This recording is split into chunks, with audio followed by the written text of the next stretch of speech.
Good morning friend. मैं आज मार्क्सवाद के टॉपिक लेकर आप लोग के सामने आया हूँ। जैसा कि मैंने पिछले एक वीडियो में बताया था कि हिस्टोग्राफी मेरा भी 1, 2, 3, 4 क्लास में कोशिश रहेगा कि आपको पहले हिस्टोग्राफी के एक एक पॉइंट से परिचित हो जाए, जिसमें मैं सबसे पहले स्टार्ट करना चाहूँगा मार्क्सवाद।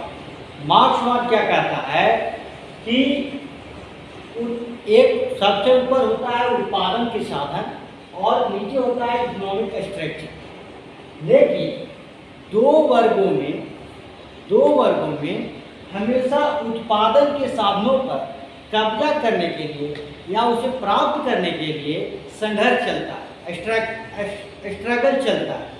तो होता क्या है कि जो वर्ग विजेता बनकर उभरता है तो वही जो है उत्पादन के साधन पर कब्जा कर लेता है। लेकिन होता क्या है कि अब कब्जा करने का मतलब ये हुआ कि अगर एक संसाधन है, मान लिया जाए कि एक संसाधन है, दो वर्ग इसके लिए लगातार प्रयास कर रहे हैं। अब जैसे मैक्स वेबर चूंकि जर्मनी का था, यूरोप का था, तो उसने अपने समाज की व्याख्या वर्ग के आधार पर की। जहाँ यूरोपीय इतिहास वर्ग के आधार पर परिभाषित किया जाता है, वहीं भारतीय समाज जाति के आधार पर परिभाषित किया जाता है। क्योंकि वहाँ पोप और पादरी व्यवस्था थी, जबकि भारत में ब्राह्मणवादी व्याख्या थी, तो दोनों में अंतर था। क्योंकि एक खुद यूरोप का था तो निश्चित रूप से यूरोप का मतलब प्रभाव पड़ना ही था इस पर। इसने एक थ्योरी लाया जिसको कहा जाता है द्वंद्वात्मक भौतिकवाद। तो द्वंद्वात्मक भौतिकवाद का मतलब हुआ कि हमेशा एक संसाधन को प्राप्त करने के लिए दो वर्ग हमेशा संघर्ष करते हैं, और जिस वर्ग का उस संसाधन पर नियंत्रण स्थापित हो जाता है तो वो विजेता वर्ग जो है अपनी उस संसाधन पर अपना राजनीतिक कॉन्सेप्ट लाएगा, उस पर अपना सांस्कृतिक कॉन्सेप्ट लाएगा, उस पर अपना सामाजिक कॉन्सेप्ट लाएगा, उस पर मतलब कहने का मतलब अपनी आइडियोलॉजी लेकर उस पर थोप देगा। ठीक है, तो इनका कहना यह है कि आखिर संघर्ष चल रहा है। तो संघर्ष चल रहा है यानी कि अगर मान लिया जाए किसी संसाधन पर आप मतलब विजेता बन जाते हैं, विजेता बनने के बाद भी आपके पीछे एक तीसरा वर्ग भी खड़ा होता है जो वो भी कोशिश करता है कि आपको विस्थापित करे।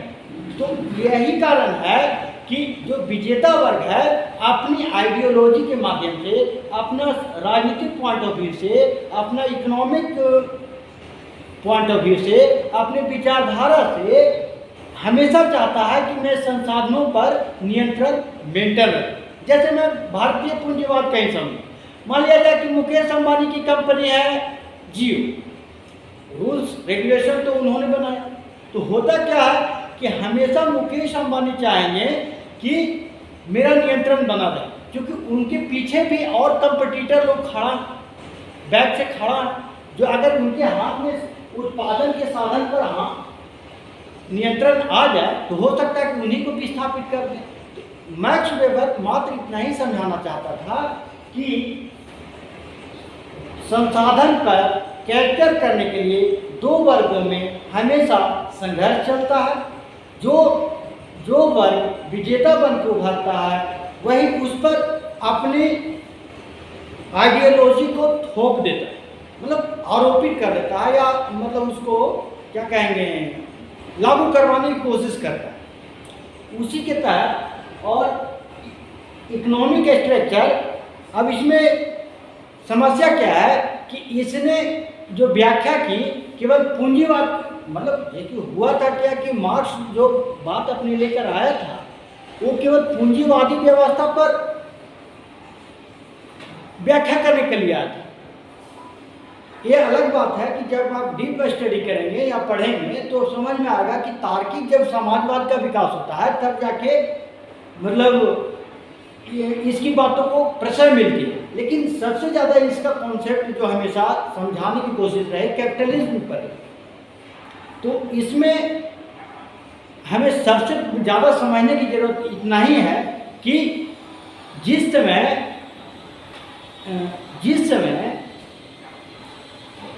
कार्ल मार्क्स अपनी बात को लिख रहा है, वो यूरोप के किसी जगह पर बैठ कर लिख रहा है, वो किसी भारतीय और वो भी भारतीय समाज के बारे में लिख रहा है। तो हो क्या रहा है कि जैसे कोई व्यक्ति 5 स्टार में बैठा हो और भारतीय समाज की दशा और दिशा के बारे में कल्पना करके लिख जाए। इसीलिए मार्क्सवाद में भी 2 कॉन्सेप्ट को स्टडी की जाती है। एक आता है यूरोपीय साम्राज्यवाद, जिसका नेतृत्व हमेशा कार्ल मार्क्स करते आया है, और दूसरा आता है भारतीय साम्राज्यवाद, भारतीय मार्क्सवाद। तो भारतीय मार्क्सवाद कार्ल मार्क्स की बातों को पूर्णतः एक्सेप्ट नहीं करते। जब वाद विवाद का एक स्तर आता है तो पूर्णतः एक्सेप्ट नहीं करते। उन लोग मानते हैं, जैसे कार्ल मार्क्स कहता है कि समाज में वर्ग संघर्ष होता है, जबकि भारत में तो जाति व्यवस्था थी, तो यहाँ वर्ग संघर्ष कहाँ से आ गया? यानी और एक और बात है, वो बोलता है सुपरफिशियल तौर पर कार्ल मार्क्स कि जैसे ऊपर में निरंकुश राजा है बैठा हुआ, बैठा हुआ है, और उत्पादन के साधन कहने का मतलब है कृषि व्यवस्था पर, सिंचाई व्यवस्था पर अपने नियंत्रण स्थापित किए हुए, और उस उत्पादन से जो भी कुछ उसे प्राप्त हो रहा है उस पर कुछ टैक्स वगैरह लगाकर अपने हिस्से में दे रहा है। लेकिन जब इसी बात को भारतीय मार्क्सवाद, जिनमें कई नाम आते हैं, जिनमें डी.डी. कोसम भी आते हैं, आर.एस. शर्मा आते हैं, रजनी पाम दत्ता आते हैं, और भी कई इफ्राम हबीब आते हैं, इनके कॉन्सेप्ट को जब आप पढ़ेंगे तो आपको समझ में आएगा कि नहीं, ऐसा कुछ नहीं था, क्योंकि भारत में सारी सिचुएशन व्याप्त था, लेकिन केवल निरंकुश राजतंत्र का जो कॉन्सेप्ट था उसके कारण भारतीय उत्पादन प्रणाली डेवलप नहीं कर पाई। तो डेवलप करने के पीछे कारण क्या है कि जैसे होता क्या है कि मैं इसकी ठीक है, यूरोपीय मार्क्सवाद की भी एक सीमा मार्क्स कहता है, तो क्यों कहता है? क्योंकि वो यूरोप का रहने वाला था, तो वो समझता है कि पूरे विश्व में यूरोप का जो कंडीशन होगा वो पूरे विश्व का कंडीशन होगा। तो इसमें भी अलग अलग टॉपिक पर पढ़ना होता है कि भारतीय मार्क्सवाद क्या कहता है, हमारा यूरोपीय मार्क्सवाद क्या कहता है। यूरोपीय मार्क्सवाद तो हमेशा कार्ल मार्क्स ने ही उसकी व्याख्या की है। और देखिए एक बात और जान लीजिए, समाज वैसा ही बनता है जैसी इसकी व्याख्या की जाती है। अब व्याख्या करने का स्तर उन लोग का ये रहा कि उत्पादन के साधन, तो क्या यहाँ स्ट्रक्चर अलग है, यहाँ भारतीय कृषि प्रणाली अलग है, जबकि यूरोपीय कृषि प्रणाली अलग है। तो निश्चित है कि परिभाषा में थोड़ा सा अंतर हो।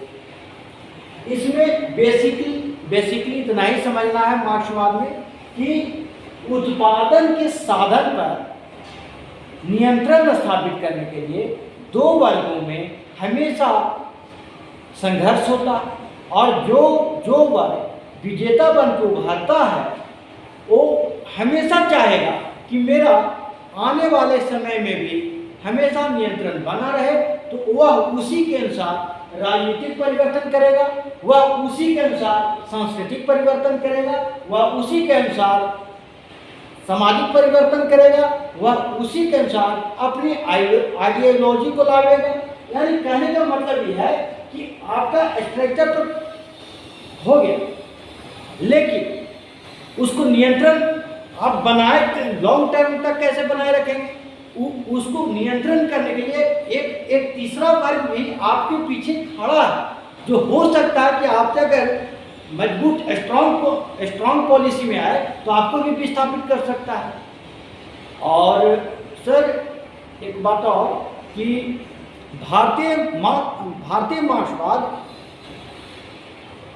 ये कहते हैं कि जब कार्ल मार्क्स की बातों को पढ़ा जाता है तो देखा जाता है कि केवल यूरोप का मतलब सभ्यता संस्कृति का गुणगान कर रहे हैं ज़्यादा। इसका मतलब क्या है कि कहीं ना कहीं यूरोपीय राष्ट्रवाद भी इसमें हावी हो जा रही है, जबकि भारत के जितने भी राइटर हुए आर.एस. शर्मा हुए, डी.डी. कौशंबी हुए, वो कहते हैं कि नहीं, ऐसा कुछ नहीं, भारत में निरंकुश शासन जरूर था, वंशावली का इतिहास जरूर था, लेकिन उत्पादन के साधन में थोड़ा सा स्ट्रक्चर में परिवर्तन करने की आवश्यकता था। नहीं तो भारत में बहुत सारी संभावनाएं व्याप्त थी, केवल उसको अलग तरह से मतलब परिभाषित कर दिया गया।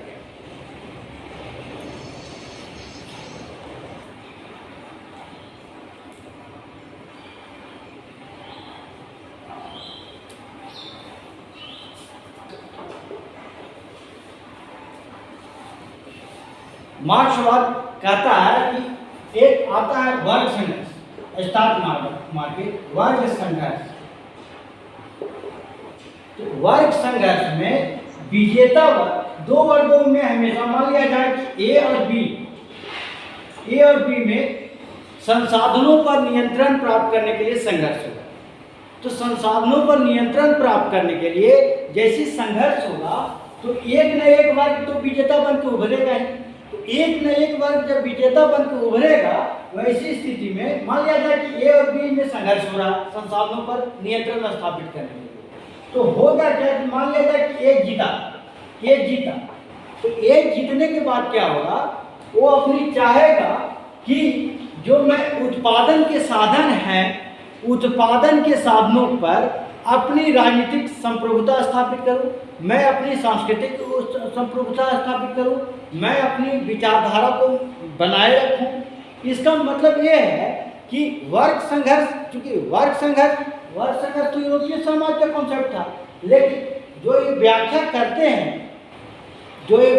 करते हैं मार्क्सवाद की, वो पूर्ण नहीं है।